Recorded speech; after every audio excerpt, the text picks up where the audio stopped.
જય Dwarkadhish. Dwarka today Facebook લવ page અને હું વૃંદા પાડી આપ સૌનું સ્વાગત કરું છું. આપ સૌ કોઈ જોઈ રહ્યા છો ભગવાન શ્રી દ્વારકાધીશની દિવ્ય ધ્વજારોહણ વૃંદા પાડિયા સાથે. દ્વારકા ટુડે ફેસબુક પેજ પર આપ સૌનું સ્વાગત છે. આપ સૌ કોઈનો દિવસ શુભ હોય, મંગલમય હોય એવી શુભકામનાઓ સાથે આપ સૌનું સ્વાગત છે દ્વારકા ટુડે ફેસબુક પેજ પર ભગવાન શ્રી દ્વારકાધીશની દિવ્ય ધ્વજારોહણ સાથે.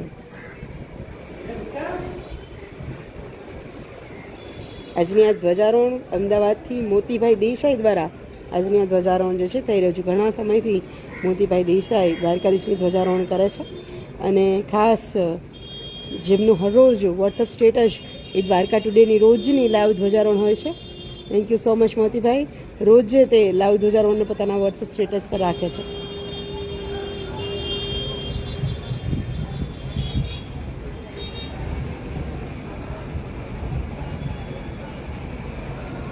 દુનિયામાં 33 કરોડ દેવી દેવતાઓ છે, એક જ એવા દેવતા છે પણ જે તમને વિશ્વાસ હોય. દ્વારકામાં બેઠેલો મારો દ્વારકાધીશ એવો છે ને બધાના એને વ્યવહાર મારા દ્વારકાધીશે સાચવ્યા છે.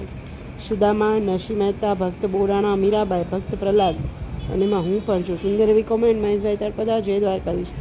જયેશ આહિર, જય દ્વારકાધીશ. ઇન્દુ પરમાર, ધર્મેન્દ્ર ગુલચા, જયેશ આહિર, જય દ્વારકાધીશ. રેખાબેન પોપટ ઉપલેટાથી જય દ્વારકાધીશ. કરુણા પંચાલ, નંદકિશોર પંચાલ, જય દ્વારકાધીશ. અરવિંદ ઠાકોર, જય દ્વારકાધીશ. પાયલ શ્રુતિ, જય દ્વારકાધીશ. રાધે રાધે. આપ સૌનું સ્વાગત છે ભગવાન શ્રી દ્વારકાધીશની દિવ્ય ધ્વજારોહણમાં. અરવિંદ ઠાકોર, જય દ્વારકાધીશ. વિડીયોને વધુમાં વધુ શેર કરજો, અન્ય લોકો પણ વિડીયોની અંદર જોડાઈ શકે, દ્વારકાધીશના દર્શન જે છે કરી શકે. નૈના મહંત, જય દ્વારકાધીશ.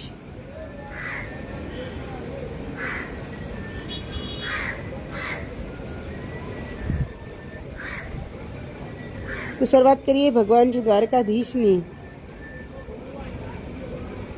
લાઈવ ધ્વજારોહણ. આજે રાધાષ્ટમીનો તહેવાર છે. ભાદરવા સુદ અષ્ટમી જે રાધાષ્ટમી તરીકે ઓળખાય છે. આજે રાધા જે છે એનું પ્રાગટ્ય જે ભગવાન શ્રી કૃષ્ણની આહલાદીની શક્તિ કહેવાય છે અને જે લક્ષ્મીનો પણ અવતાર માનવામાં આવે છે અને શ્રી કૃષ્ણને ગોલક ધામ જે કહેવાય છે ભગવાનનું એમના મુખ્ય વટરાણી પણ કહેવામાં આવે છે.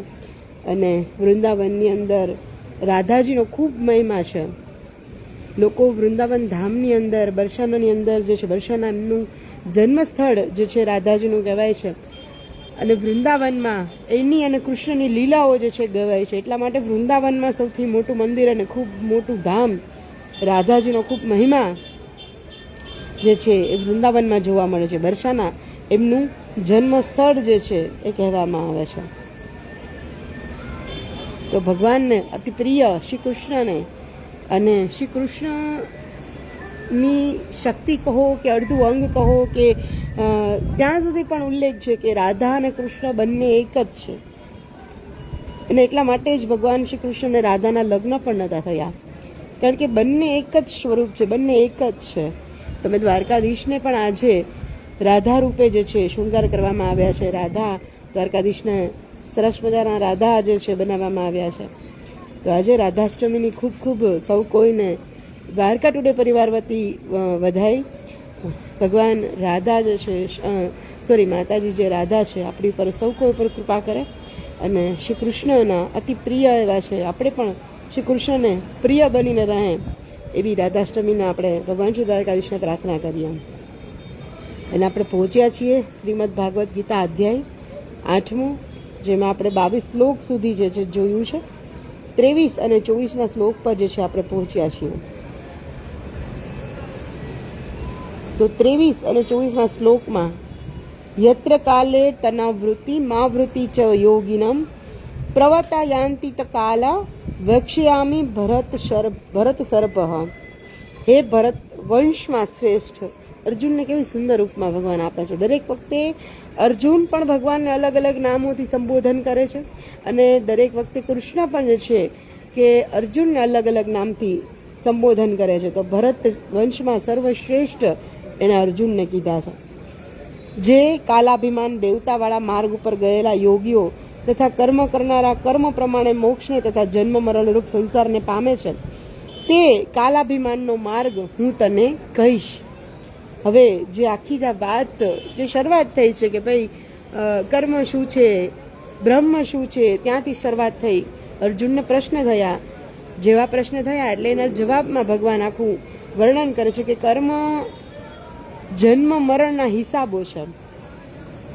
તમે સારું કર્મ કર્યો છે તો એ કર્મના ફળ સ્વરૂપે તમારે કંઈક સારું પ્રાપ્ત કરવાનું છે, એટલા માટે તમારો જન્મ સારી જગ્યાએ નિશ્ચિત છે.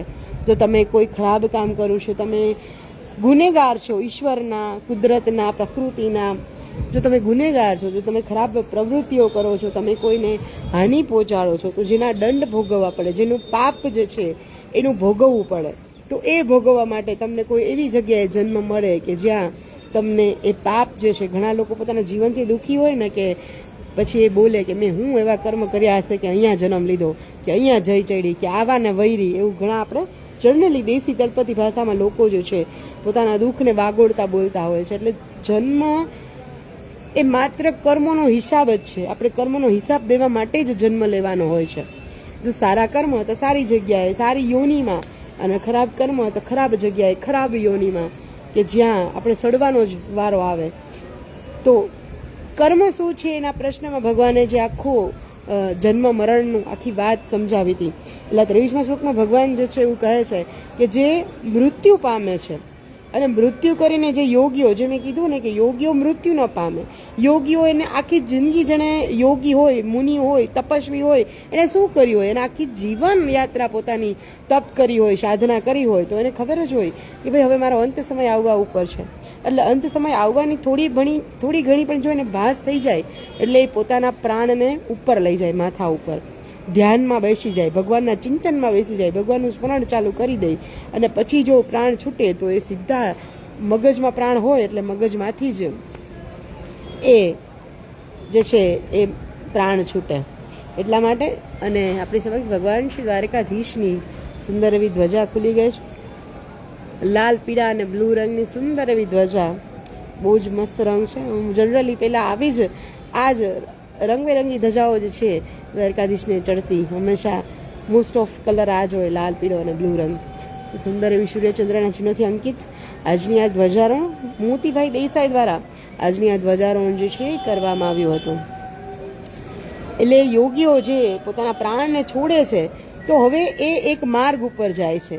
કારણ કે મૃત્યુ થાય તો ગરુડ પુરાણ મુજબ મૃત્યુના પણ અમુક સંકેતો છે. અમુક સમયની અંદર, અમુક કલાકોની અંદર જ્યારે મૃત્યુ થાય તો એનું આવું ફળ હોય, આવું ફળ હોય, અલગ અલગ હોય. તો હવે એ માર્ગ હું તને કહીશ. તો હવે માર્ગ શું છે એ તો હવે આપણે આવતીકાલે જ ખબર પડશે કે કયો માર્ગ ભગવાન કહી રહ્યા છે, કેવા શું માર્ગ હોય છે. મૃત્યુના પણ માર્ગ હોય છે.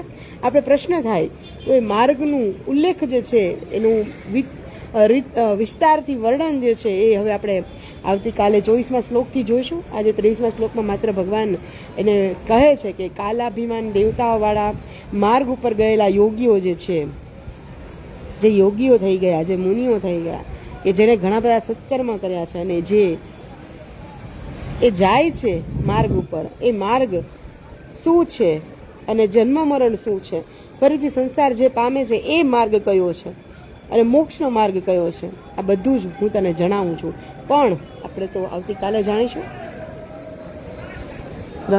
રણછોડ મુખી જય દ્વારકાધીશ, અશોક પ્રજાપતિ, સુરેશભાઈ પટેલ જય દ્વારકાધીશ, અશોક દેસાઈ બીજેપી જય દ્વારકાધીશ, સુરેશ વાઘેલા જય દ્વારકાધીશ, અજય કમવાની જય દ્વારકાધીશ, અલ્પા કુંભાની જય દ્વારકાધીશ, વાંજા નિતેશ જય દ્વારકાધીશ, શૈલેષ પ્રજાપતિ, ભરતભાઈ પ્રજાપતિ જય દ્વારકાધીશ, પરેશભાઈ ગંગની જય દ્વારકાધીશ, મેસુરભાઈ કરંગિયા જય દ્વારકાધીશ, પરેશ વેકારિયા જસદણથી આપણે જોઈ રહ્યા છીએ જય દ્વારકાધીશ,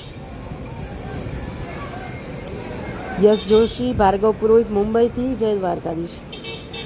તો આવતીકાલે ફરીથી મળીશું ભગવાન શ્રી દ્વારકાધીશની દિવ્ય ધ્વજારોહણ સાથે. ત્યાં સુધી like, comment, share. Dwarka today Vrinda પાડ્યા સૌને જય દ્વારકાધીશ.